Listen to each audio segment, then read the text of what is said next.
Hello, I'm Jake Boudrot, Civic Journalist at Tello Community Television. This week on The Record, Richmond Municipal Council held its Committee of the Whole session on September 9th in Arichat. After the meeting, I spoke with Warden Lois Landry and Deputy Warden Brent Sampson.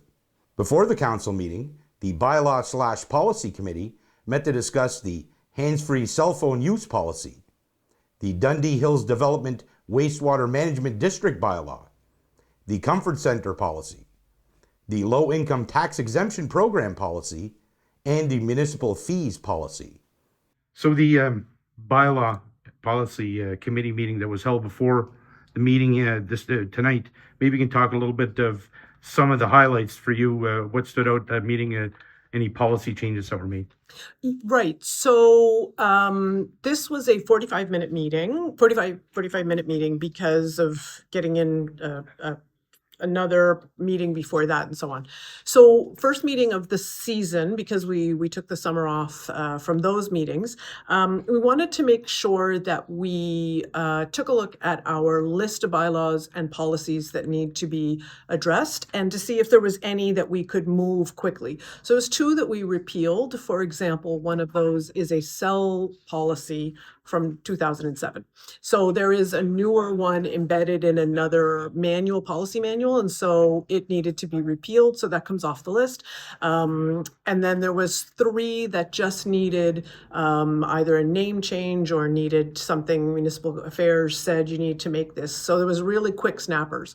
So we managed to get those off the list, and then we went through the working list and said, look, are there any of these that are no longer appropriate? We found one or two that actually turns out there's another policy that covers that issue in another area. That working list is all made up of motions of council. So I move, I second, we vote on putting this policy on our working list of policies to revisit. So it has to come off with a motion of council.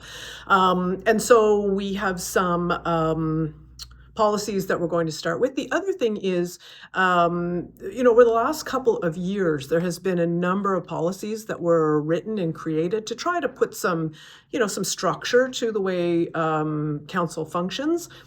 Some of those have embedded in them, this policy will be reviewed every year or every 2 years. So what council directed us to do, or the committee directed staff to do, is we'll go through each of the policies and say, this one needs to be done every year, this in December, this one needs to be done every 2 years, every 2nd February, that kind of thing. So it really puts some structure to when and where we put the review of those policies on our list. So it was really an organizational meeting, but we got a lot done. So bylaw changes that were made, there was a Bylaw/Policy Committee meeting before the council meeting, and there was some changes made to the bylaws. Was there any that stood out to you, any highlights from that meeting? No, it was sort of small stuff for the most part. There was some repeals, ones that were sort of out of date. There was also one to do with the low income property tax exemption. Okay. Where one of the things was actually Councillor Mullerkit suggested changing the name of it, because just to make it clear that it's not a general tax exemption, it's a property tax exemption. Okay. But also when we had developed that, we had set the parameters for a certain income threshold for the household, which was $25,000, and then the reduction was a maximum of $150 off your property tax. So at budget this year, we actually discussed raising that amount to $200 and raising the threshold to $30,000. And part of the thought behind this was, depending on the uptake we got from the public, we'd like to be able to help more people. There was a small uptake last year, but we also didn't want to go too far too fast, and then it ended up being a problem budget-wise. So, based on the fact that the uptake was fairly small, we said, okay, well, that means we can probably increase this. And then it's a discussion that'll likely come up with budget every year. However, the way we had the policy written, it hampered us in the sense that we would have to go back to bylaw and policy and make adjustments to it every year. So staff saw that as, it's not necessary really. So what they want to do is make a few small changes to it. So it's written a bit differently. And so when we make adjustments at budget, we can make changes by resolution without changing the whole policy going forward. So I know it's a bit of a long-winded answer, but it's basically to make it cleaner going forward and make it simpler. Terry Smith, CEO of Destination Cape Breton, made a presentation about the Cape Breton Regional Municipalities marketing levy policy. Thank you all. It's great to be here. I want to also acknowledge that Robin Cotton, our newest board member and your Richmond County representative on our board, is also with us this evening. So I'll just dive into my presentation. So just in terms of the marketing levy, on June 10th, the CBRM Council made the decision to keep 50% of the marketing levy funds that they collect in their jurisdiction to start their own events initiative. So we weren't in favor of this decision. However, the decision has been made after doing some due diligence. Our board recently decided to accept the decision and move forward. The decision has required us to adjust our budget by $312,000 for this fiscal year. So part of that adjustment was that the pursuing of major events was something that we did, that we had assigned a fair bit of budget to. So we lost some of the revenue, but we also lost the responsibility for that function as well. So that's where most of the reduction came from. We also reduced some operational expenses and made some reductions to what we would say was non-core, kind of the nice to haves and not the need to have elements of our marketing and destination development areas. One thing that you should be aware of is that the Board of Destination Cape Breton directed us in making those cuts and how they will be felt going forward, that the decision of one municipality should not impact the tourism industry in the other 4 municipalities. So we're focused on ensuring that is the case. So none of your industry is going to be impacted by those cuts. On the other side of the equation, CBRM is still projected to be the second largest contributor of marketing levy funds this year. In previous years, they would be the largest, but they'll be the second largest. Going forward next year, it may be that they're second or third. We'll wait to see what that is, but still a significant contributor to the overall promotion of the island. So I think it's important to note that as well. So it's something we didn't agree with. We feel we have to live with, and there is an adjustment, but it's something that we feel that we can still do our job, removing that events function from what we had previously been doing. The numbers that you have for the loss of CBRM marketing revenue, 300,000. What do you take in marketing revenue, or the fee, the levy? The levy? So this year it would be it would have been about $2 million. It'll be about 1.7, I think. Yeah. So what county is going to be number one? Inverness. No surprise. Mainly Cabot is the big part of that. Yeah. So the operation of DCB, is that mainly marketing levies? It's a little over 81% of our total budget. Yeah. You say you're looking to get people to stay extra. Is that more advantageous than trying to get more people here, or you're doing both? Oh, we're doing both, yeah. But if we just stayed with the same number of people that we attract, but get them to stay a day longer, it will have a significant impact. A great presentation. It's certainly been on my mind since hearing the news coming from CBRM. I know you talked about removing major events, reducing core operational, the reduction in non-core marketing and destination development areas. I mean, at the end of the day, how is that not going to affect the other municipalities in the sense that such a huge number of people are marketed to come to to Cape Breton and end up going to CBRM? Can you tell me a little bit more about how you're trying to kind of insulate us from the impact of that decision, because it's a pretty significant impact, right? So. Yeah, so for example, if we're going to reduce, how much content we are going to be creating, there would be less in CBRM than there would be, and nowhere else would be affected. So it's more decisions like that. Okay. Yeah. Doing what you can strategically to try to soften that blow, which I think will be a blow, felt by many, but I should mention. Yeah. We've just started this, but our team is looking at other ways to raise revenues. So we're going to be coming up with some other concepts. So none of these have gone through our board yet, so it's premature, but we're looking at ways that we can recoup some of what was lost. Jerry, with some of the reasons that CBRM took away this levy, have they expressed that to you? Yeah. Or kept the levy? Are they using it to promote tourism on their own? They say they are using it specifically to attract more major events to their community. Are you worried that if you reduce the level of service to them, that they're going to cut the rest? Because they are still going to be number 2 next year. Yeah. So they're going to want still some service, more than others. So if you start cutting that, because these major events, like, give an example of some of them that you were looking to bring or involved with bringing. Well,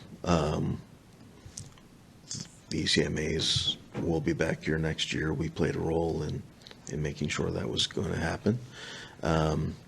There's another national music event that I can't announce yet, but that looks like it's going to be coming here that we played a role in. But whenever I say we played a role, we would always do it collaboratively with other partners. Sometimes it's CBRM. Actually, oftentimes it was CBRM, but sometimes Member 2,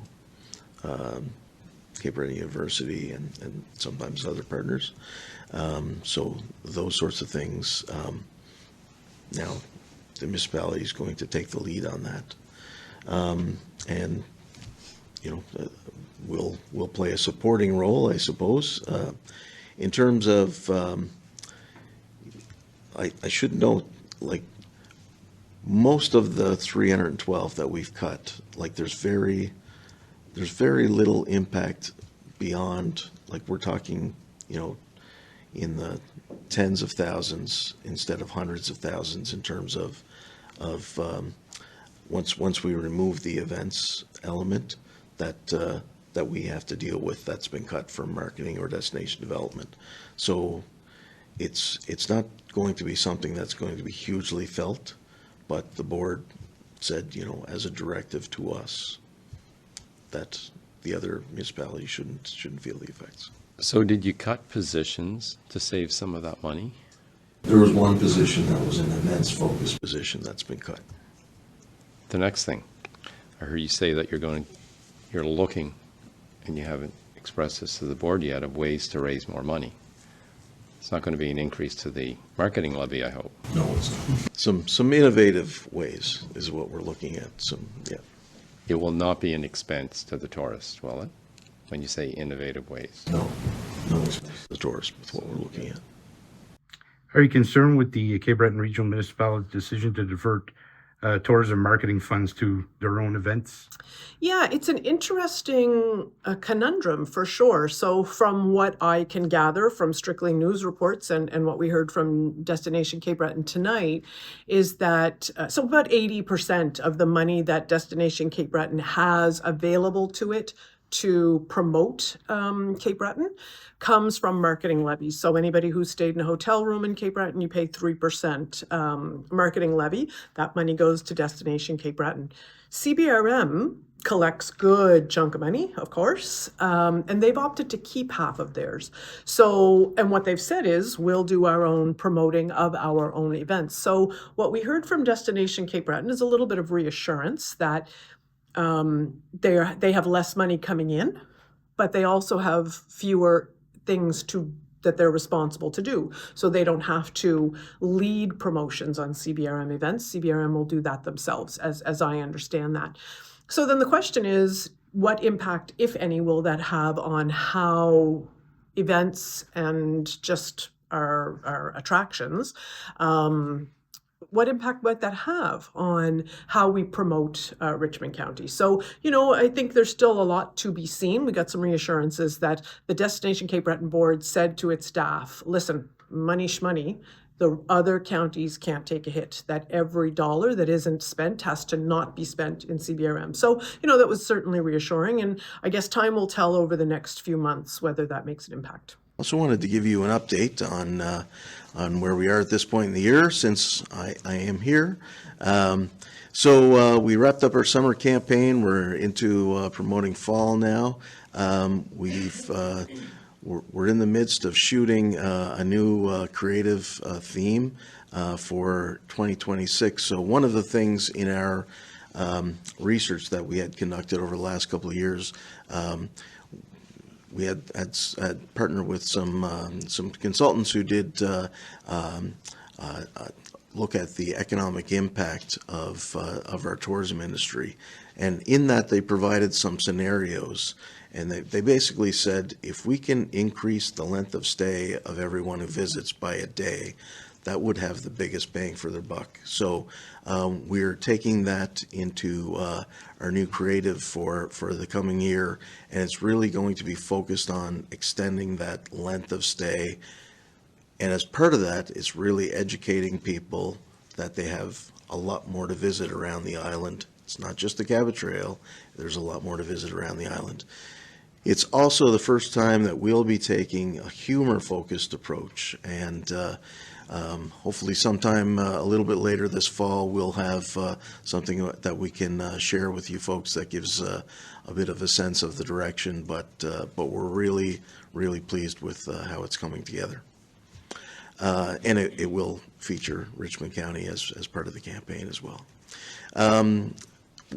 From a strategy perspective in terms of marketing, we're conducting some brand research on the island, and that's to be delivered in late September, so we'll have some learnings from that, and we're currently developing our marketing plan for 2026. In terms of content, we had some influencers visit us. A couple came from Calgary. There's as you can see, there's a snippet from an Instagram story from one of those influencers, Naz Rahman, who came from Calgary, and we've got some others lined up as well, taking us throughout the fall. Another thing that we've been doing is really a focus on creating more video, especially for short form video for Facebook and Instagram Reels, TikTok, and YouTube Shorts. So we're collaborating with our content creators around the island, and because we can't do everything ourselves, we're hiring them to go out and create content that's a little bit closer to home. So just in the last few weeks, we've had videos created. One was focused on specifically here in Arichat by Kaylee Langell, who's from here. And then we had another content creator, Tia Lissery. She did a day in St. Peter's, and there will be more videos that are coming. We're trying to get all over the island through this program, and it'll be a thing that we do on an ongoing basis. We also recently launched a new website. It's faster, and it's designed to be more user-friendly, and we're working on it, making it as AI-friendly as possible, as well as going into the future. AI agents may be used more and more to plan people's trips, but they have to find the content somewhere, so we're trying to be the source of the Cape Breton Island content. There's also a content hub, a big database that's been developed as part of this, and so that's where we're ensuring that everything is up to date. And if there was a community that wanted to develop their own website, for example, we can provide them all sorts of content and feed it right to them. doesn't cost us anything. So that's one thing that we can do. And we also have robust community sections that are added to the site. So I've just got a few. I'd encourage you to go check it out for yourselves when you get a chance. Visit capebreton.com. But just looking at Cape Breton's South Coast, this is kind of the landing page. This is a summer landing page. I should mention too that you can select what season you want to view when you go there. So we have people visiting our website at different times for different reasons. So we decided to have this season selector, so the content completely changes depending upon what season somebody selects. This one is summer. I think these are fall though. Yeah. So it'll show you, what's to do from outdoor adventure within that season, arts, cultural heritage, food and drink, places to stay, events, and so forth. So, but we also have community pages for the different communities as well that will have more robust information there, and that's something that we'll be continuing to work with the communities to add to as we go forward. From a destination development standpoint, we've worked on a sustainable tourism plan for the past year, and it's all done. It's just been run by our board, and we'll be rolling that out just within the next few weeks. We partnered with TIANS, the Tourism Industry Association of Nova Scotia, this past year on a pilot program. They chose us and the Yarmouth area. And it was basically providing training to the industry. So 332 industry members across the island received different forms of training, everything from mixology to customer service. VIC concierge program. So we're working with those folks like Anne-Marie in St. Peter's on looking at the potential to use the knowledge that our folks that work in our visitor information centers have to help people plan their trips in the off season. So this is something we're just exploring the feasibility of right now, but we hope that if more people would use the expertise of these folks, that they can hopefully get people to plan to stay longer when they visit as well. We have an accommodation needs assessment being developed for the island. That'll be out by the end of this month. We're also partnering with some other areas of the province on a Nova Scotia boating collective. There's a group that's been formed. Brador Lake will be definitely, and coastal Cape Breton will definitely be a big part of what they promote. They've secured some funding for photography and video, and definitely St. Peter's Marina is one of the members of that, but we would envision others being a part of that as well. And I think last time I was here, we talked about the potential for ATV tourism, and we're starting that process. So within the next month or so, we'll be meeting with ATV clubs and starting the process to look at developing an assessment for a market assessment for ATVs. How much potential do you see from off-season tourism? Huge amounts. I've used this example a lot, but it bears repeating often. I remember getting Halloween costumes big enough to fit over our skidoo suits, and now we have some of the best weather in September and October.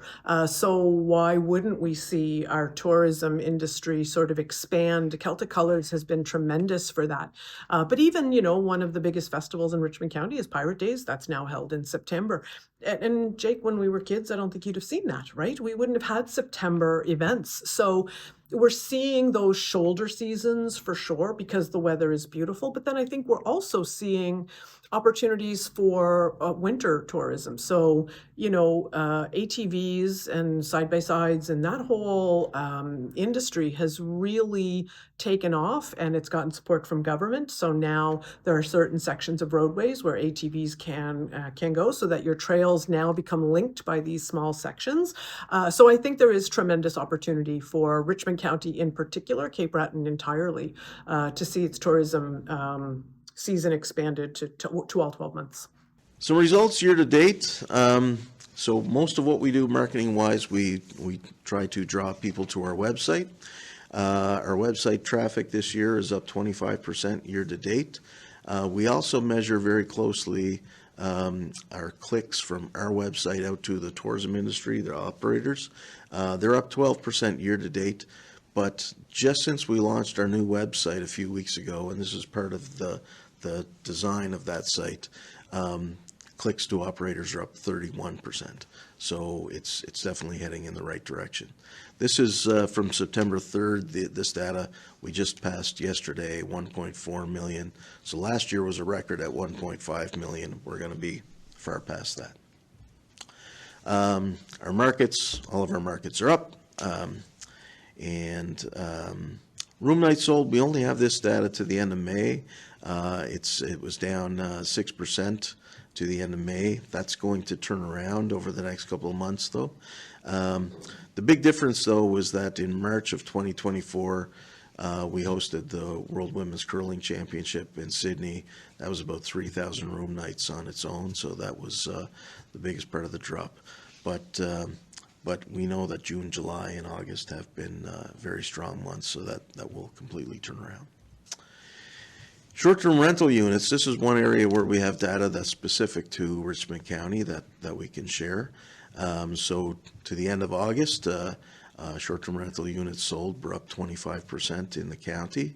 I should note, though, but July and August were up 5%, so it's showing good growth. As well, the average daily rate was up 10%, so people are making more money out there. So then I did also notice that unlike CBRM in Richmond County, I think in particular, we have a pretty limited number of traditional accommodations. So when I see the 5%, increase for our short-term rentals, I feel like we felt that in our communities this year. I know here on the island, your festivals were huge, the Discoos one, and in St. Peter's the same. So what can we do to kind of tap into or to work with you to kind of make those folks stay longer? What can community organizations or communities in general do? I assume you're staying for the rest of the week for Pirate Days, but aside from that, are there, is there an opportunity to work with your team to do some activity creation or program creation that might help? Sure, and I think there's a part for us to play, but there's also a part for communities to play, like in promoting the nearby communities and that sort of thing. Which, Shauna Austin is also a board member, and I know from getting the experience from Shauna, she won't let you leave until she's educated on everything and why you need to spend a week just in Richmond County. So anyway, I think there are things that we can do in terms of educating people more on what else there is to do for them, things to do wise, reasons to stay. I think it's key to get to them when they're planning their trip, so that they're not just planning to come here for 3-4 days, that we're getting them for a week or longer. So that's part of our strategy. But then when they're here, it's really, doing the job of talking to people while they're here and educating them on what they can do that's just nearby. Yeah, I see, Terry, where you said there's an accommodation needs assessment coming at the end of September. Can you predict anything there, or do you see any kind of surprises coming out of that assessment? Or I can tell you what I have heard so far from the consultant. There are certain communities around our island that have lost bedrooms. At the same time, there's been growth, so there are gaps in different places around the island. I don't anticipate there's going to be tremendous need here yet, but one of what I anticipate is going to be a message is going to be about quality, and so this is something that I suspect is going to come back in in a couple of different ways. So I mentioned we have some brand research that is being conducted, and some preliminary results. There were a couple of issues related to quality. So I think that's something that the island as a whole will likely have to take a look at. When you were here previously, you talked about how last summer there was some concern that the fires in Halifax impacted, and that there was just this sense if there was a fire in Nova Scotia, the whole province was ablaze. Do you anticipate any of those same findings? Like, have you heard any rumblings about fire, the reports of fire impacting people's decisions to travel here? The woods ban has impacted, some folks. We have heard that some people have received cancellations, and particularly, there are some companies that operate more in the woods that haven't been able to do so. But, what we heard in general was that there were some cancellations, but not anything major. So that was reassuring. The other thing too, I think the province in its messaging, I think they did a really good job. I think they probably learned from the last time that, just because there are fires in one part of the province, there's a whole other part that's open for business and needs that business. So I think that they did a really good job at messaging this time, so it allayed a lot of those concerns. At the rate the climate concerns are facing us, if we have to face the same problem every year, which is, reduced travel because of fear of fire each summer, so. Now, do you see the tourism numbers as largely encouraging what was shared here tonight? Yeah, absolutely encouraging. We saw rooms up, we saw visits up, we saw up. And anybody who went to festivals, went to the Yacht Club Festival breakfast, and I was waiting in the parking lot. The lineup was that far, same as the Acadian Festival breakfast. People who talked about they hadn't seen the numbers of people at the ball games at the Acadian Festival. They haven't seen those numbers in a really long time, and I don't think the Yacht Club Festival saw anything like the numbers they saw at the wharf those evenings. So I think that we've certainly seen some increase in tourism. So not having to pay to go into the federal parks, that was definitely helpful. But yeah, I think it's been a really great season. Under new business, Council reviewed a staff briefing note about the cost-shared paving between the municipality and the provincial government of J-class roads for 2026-2027. This is a totally different issue under new business. So this takes us to a matter of public works. So this is regarding cost-shared road paving of J-class roads for the 2026-2027 fiscal year. So again, information is included in the meeting package in the form of a briefing note. Staff are asking for direction from council about applying to the province for cost sharing for paving, repaving, and double chipping of J-class roads in the municipality for the 2026-2027 season. So you can see there are options presented in the action required section of this briefing note. So I'm looking for interest in making a motion that would move us on this discussion. And there is quite a bit of information about where the J-class roads are in Richmond. Yes, CAO. Just some additional information for your consideration is, as you can see, in 2023, we put 3 roads forward. Marchand was eventually done. We did not submit in 2024. There were no roads submitted in 2024. I think we were tied up with an election at that point. And we have reached out through our public works to the provincial public works. Have they identified any roads in our area that they think should be added to this list? So we haven't heard back from them yet, but we're hoping to have that passed on to you guys as well before the deadline. But right now we have nothing other than looks like Sampson Road and Lobster Plant were the last 2 on the list that have yet to be actioned. Yeah, sorry, that was, I guess, one of my questions is, just because Sampson Road and Lobster Road are there any roads that have deteriorated at a faster rate that might not be the same priority? So am I hearing from you that there is information not available to us this evening that could be available to us by the next committee of the whole meeting that would still get us to the October deadline? Possibly. But then we won't have a regular council meeting to make a decision. When's the date? Yes, we will. Yeah, we will. October 31st. Right? So would it be reasonable for, sorry, go ahead. We did have discussion more recently than that, though, I'm pretty sure, on these roads, because when Arichat Lane was done, like, we did it since then, because we redid the order, and none of them were approved. Right. So I'm pretty sure there should be like a more recent. I don't think a submission went in though, because I think it was just left at those two. No, I But think. really, those two don't get action because you have to action it each year. And I don't think there was a submission, but we couldn't, well, we did not find a submission. She can do it in there as well. I remember bringing up Kings Road at the time because of the issue they're having with the collapsing culvert. And that was basically the reasoning behind it was, at least if they were to do this, it would sort of force the issue of having to fix that culvert.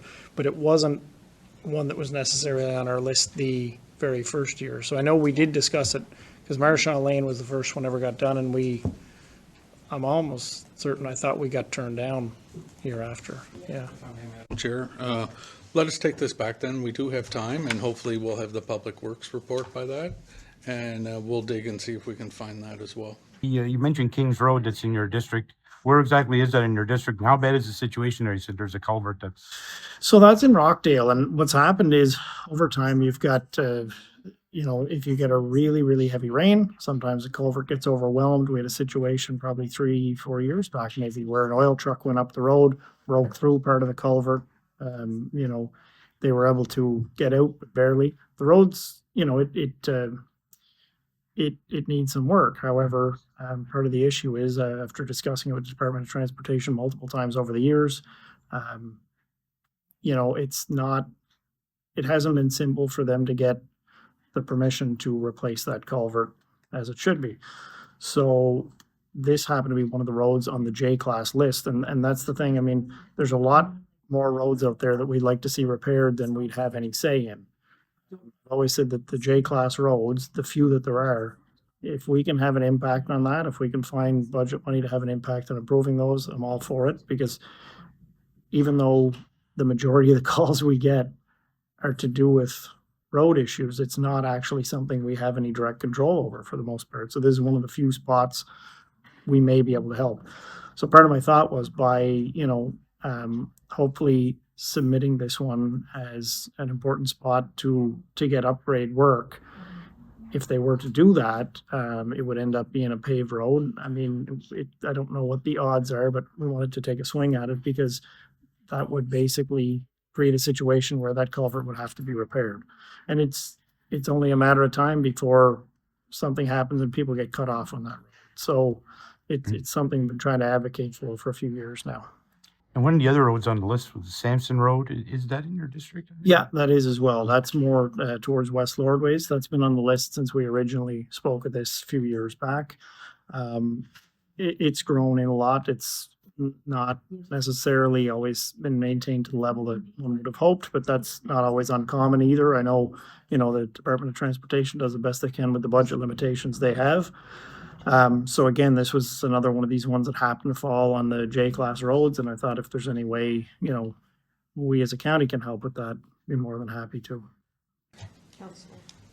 I do want to mention while you're digging, and I have a photo that I can share with you as well. I have backup. I really do think we need to consider Tenor Lane on this next round as well. So I remember it being an issue last year. If you could check in your checking about Kings Road, if Tenor Lane was on there, and if it's not, something I think we seriously need to consider. Right now, even the sign is half of a sign. It's twos instead of Tenor Lane, so the road is deteriorated, the signage is deteriorated. So I'm pretty sure I brought it up last year, which is what I wanted to mention, but I'd really like to see that addressed again.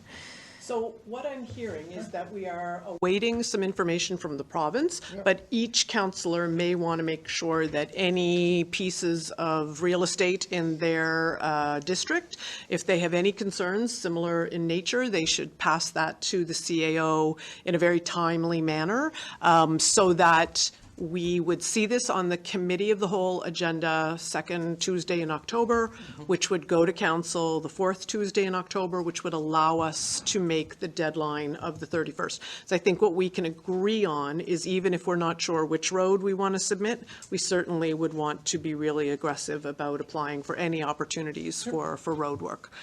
So given that this is an agenda item, Clerk, am I right that we need an agenda to table this item, or? That would work. So I would entertain a motion to table this item until the next Committee of the Whole meeting, so that we know that it will automatically be an agenda item. I'll move the table. Moved by Councillor Marchand, seconded by Councillor Mumbercat.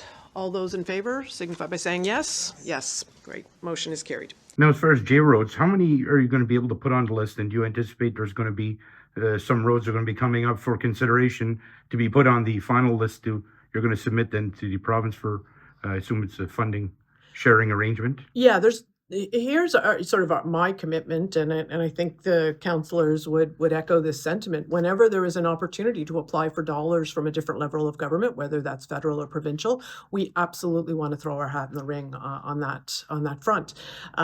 We also know that almost all of these require some sort of 50-50 arrangement, so we need to have money in the budget. But this is for the 26-27 fiscal year, so we need to make some decisions, which would then we would kind of rubber stamp saying, yes, we asked for it, so yes, we're prepared to pay our share.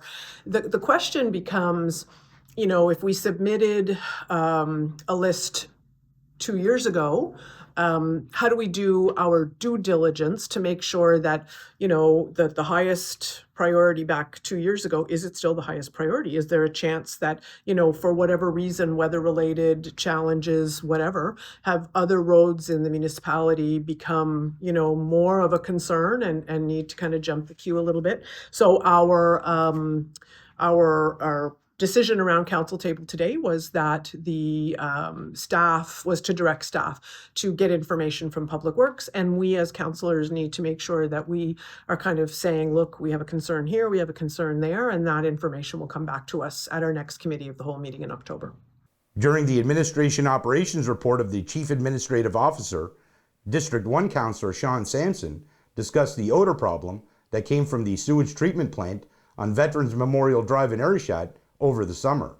The CAO's administration operations report is on pages 45 to 50. So lots going on since we met in June. So if anyone has any questions for the CAO, by all means. When I look at the sewer treatment plant work done here in Arichat, we can all agree that that situation was kind of concerning, but I see that there is some work. The work was done, and there's a backup plan for future failures. Is that correct in assuming that situation? There is. Yes, sir. Right on. Okay. And seeing that we're televised, we'll use it as a public service area to remind people that sanitary napkins, wet wipes, all that stuff, do not flush. They go in the garbage. Those things, I forget where I saw it today. London, I think it was. They have an entire island of these plastics that just gum up their systems, and it was their wastewater system as well.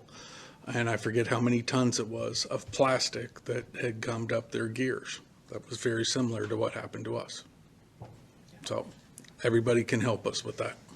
Now, the CAO alluded to it tonight. How bad is the problem of unwanted items in the sewage system right now, specifically in Arichat? How bad is that problem? Well, if you took a whiff of Arichat early July, it would give you an indicator of how bad it was, which was god awful.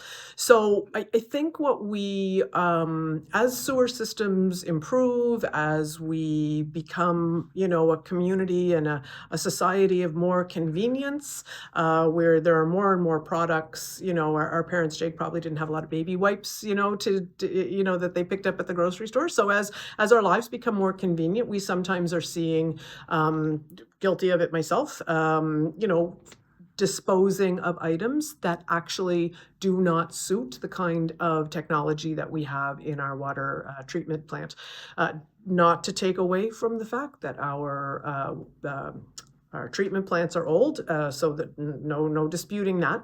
But ways to mitigate that with some, different kind of maintenance schedules. But it is a concern, and it's not just a concern in Richmond, it's a concern across the country. Council then reviewed a letter from Jacqueline Giroir, Economic Development Officer with the Conseil Développement de la Nouvelle-Écosse, regarding Celebration Almadam, which was established to support Almadam's 11 community halls. The next one, I do want to offer some apologies because it might seem a little vague. So I tried to send a meeting to an email to councillors. So the second correspondence that requires action is from Jacqueline Giroir, Economic Development Officer for the CDE&E, regarding a request for a letter of support. So when I forwarded that to Shelley, I think I made a mistake. So I want to just read the initial email that went with that correspondence, just to make sure everybody's got the same information. So please see attached the proposal for our Community Hall Festival on Almadam, scheduled for May of 2026. The committee has been working hard to pull everything together and excited to share our progress with you. Name and a logo, 7 halls committed to the project, draft proposal, letter of support from the CDE&E, but we do not and looking for an organization. And so the information that's on your package, pages 55 to 58, are the actual proposal. But at this point, I have 7 separate budgets that we have combined. Each hall has decided to apply for their own funding for their project proposal, indicating their own request for funding. I have requested and received an official letter of support from the CDE&E. Trevor Boudrot has also agreed to write us a letter of support. I'm wondering if the municipality would be able to do the same. And so the halls are applying for funding as we speak. So this is essentially a letter of support that would be available for this group to be able to solicit funding from other sources. So looking for, so I'm looking for a motion to that effect. Yeah, so I'll make a motion to write that letter of support for Jacqueline Giroir. Yep. Seconded by, so we have a motion from Councillor Sampson, seconded by Councillor Marchand, that we in fact write the letter as outlined of support. Is there any other discussion on that? Go ahead. So just a question, and I love this idea and I'm fully supportive of it. I did have a question though, because there are other Acadian communities in Richmond County. You knew I was going to ask this, Jacqueline. Be great to see Lord Waz on there, or I don't know, some other. So I'm just wondering. Again, I'm always a little confused about what's the geographic jurisdiction of a CDE&E project. Could it be more inclusive of the whole Acadian diaspora of Richmond County? But let's talk afterwards. But I just wanted to. You knew I was going to ask. Okay. So can I ask then that perhaps could we amend the motion even to write the letter of support following a conversation with CDE&E to explore any opportunities to expand or include other communities? So is that something we're comfortable doing, so that the letter of support would follow those conversations? Yeah, so we could I would have to, process-wise, I would make a motion. No, you make an amendment to the, A motion to amend, I would make a motion to amend the motion to add that we would also encourage the inclusion of Acadian communities in the broader Richmond County area. Can we have a seconder? Seconded by Councillor Sampson. All those in favor of that amendment signify by saying aye. Aye. Those opposed? Motion carries. So the motion on the floor now is that we would authorize the warden to write a letter of support following a conversation about ways to perhaps include it in other jurisdictions. All those in favor of that motion signify by saying aye. Aye. Oh, I'm sorry. Go ahead, Council. I should have asked for. So, right now, you're voting on the amendment, right? Yes. No, we voted on the amendment. So now we're voting on the amended motion, correct? Okay, so the one question I have, it's a letter of support, but I do see that they have revenue and they have the municipal in there. Are they asking for us to contribute to this as well, or just offer a letter of support? Right, and I actually did clarify that.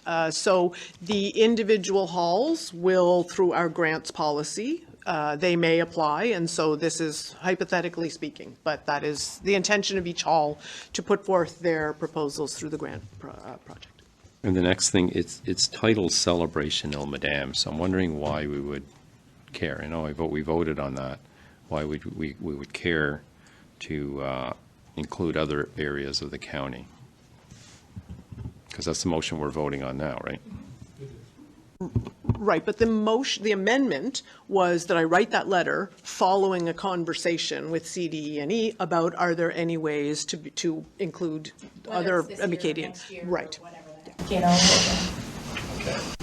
So then you're not going to not write the letter if they don't include another community. Okay, that's fine. Thank you. Any other conversation on that? Hearing none, all those in favor of the amended motion signify by saying aye. Yes. Yes, aye, all the yeses. Those opposed, that motion passes. So Celebration El Madame, that seems to be some kind of initiative that the municipality can get behind it. Yeah, it's interesting. We support community groups because we can't be all things to all people. And the way that we support our residents is by supporting the organizations who do the day-to-day difficult work of, not just cooking the breakfasts, but organizing the events and fundraising for the hall to stay open and so on. So the halls on Almadam, so the 10 halls we have typically thought of as halls plus the St. John's Center for the Arts. So 11 groups have gotten together, and of those, there are events planned that I believe 7, sort of tentatively, for May, which is a great time of year, so local folks will get an opportunity to celebrate and bring some people to the community. That's even better. So this group is doing things as early stages, so the first sort of year out of the blocks, looking at still requesting funding from wherever as individual groups putting on their individual events, and who knows what that might look like in years forward. But it's been really nice to see community groups start to say, how can we work together? If you go back to the early days, the earliest of days for Development Almadam, one of the things they talked about was, how do we get the halls to work together? So, here we are 31 years later, and we're seeing that kind of momentum. So it's great. The 2022-2023 Municipal Profile and Financial Condition Indicators results for the municipality was next on the agenda. Item number 5 on pages 76 to 115, quite a lot of information about the municipal profile and financial conditions indicators results from the 2022-2023 year. So that is extensive. It goes from pages 76 to 115. Information that would come to audit committee, yes, I assume. So that would be reviewed in more detail, certainly at our audit committee meetings. There are 2 letters which sorry, did you? This report be on the website. Residents see. They usually get uploaded. Yeah. Yeah, I'm assuming they would be updated. Yeah, does it have to be accepted in order to be updated? Good question. It's already published by the province anyway, right? Right. Yeah, we don't own the report. Right, so we don't have to receive it, and yeah, okay. So it should be available. Now, what stands out to you from the Municipal Profile and Financial Indicators Index? Yeah, it's a funny thing. Some of it is really, important. We want to make sure that we are being mindful of all the ways that we are practicing good stewardship of resources. As a new person to council, I was a little surprised about some of the things that they look at. So it's a very negative thing if your tax rate changes. And yet the reality is, everything is more expensive. So, but what's interesting is the tax rate here in Richmond County has held for, I think it's 3 years now. So as that indicator kind of moves forward year to year, we'll see a great improvement on that. I was interested in seeing that one of the areas they're a little concerned, or that, it's just something we should be mindful of, is uncollected taxes. But I had somebody comment to me, a couple of people actually, about how the tax sale list is quite a bit shorter. And I think that's because we have staff now devoted to the collecting of taxes and working with people. Look, you owe this much money. Let's see if we can get that down. We start paying, those kinds of things that really help residents kind of get ahead of that. And so there have been, the new low income property tax exemption has helped with that. So, I think we're in really good shape, and I think getting even better. So what from the Municipal Profile and Financial Indicators Index stood out for you? So we got this a little while back in the email, actually, but just that, it's over the last 4 or 5 years, it's always been improving a little bit. It's good to see. Out of, I forget if there's 11 or 13 indicators. I think there was, they gauge them as red, yellow, or green, and I think all but 2 were in the green, couple in the yellow, but they're still, like, if you look over the last few years, there's generally been improvements on these things. So it's, the fact that it trends in the right direction, it's always nice to see. And maybe you can get a little detail. What are the areas where you've improved in, or maybe are performing well in? Well, some of it is actually the tax collection, because like outstanding taxes. Part of the problem is there are some properties where taxes aren't necessarily or haven't been collected in a long time, but they can't get clear title to them in order to get clearance from the lawyer to put these up for tax sale. So the department here, the finance department, has been working hard the last few years to try and clear up as many of these outstanding properties as possible. And that's why you've seen a few times over the last few years 2 tax sales instead of 1, and they've been trying to reduce that number, and we're seeing the hard work pay off now, and I commend them for it. Warden Lois Landry gave her take on the letter from Matt Parker, Executive Director for Forestry and Wildlife with Nova Scotia Department of Natural Resources, about the municipality's request to adjust the 2025 fall hunt because of the overpopulation of deer in Richmond County. There is a letter from Matt Parker, Executive Director of Forestry and Wildlife, regarding adjustments to the fall hunt in response to overpopulation of the deer. So you can read that and absorb that as you like. What is your reaction to the letter you received about the deer hunt? Oh, Jake, the deer. I'm trying, Jake. The deer are just, we to date, and I know that last year around this time, we got a letter. I say we. So my dad was a hunter but didn't have email, so he used my email. So I received all the hunters' emails. And around this time last year, we got an email talking about bonus stamps, which was a new kind of innovative way to kind of look at that.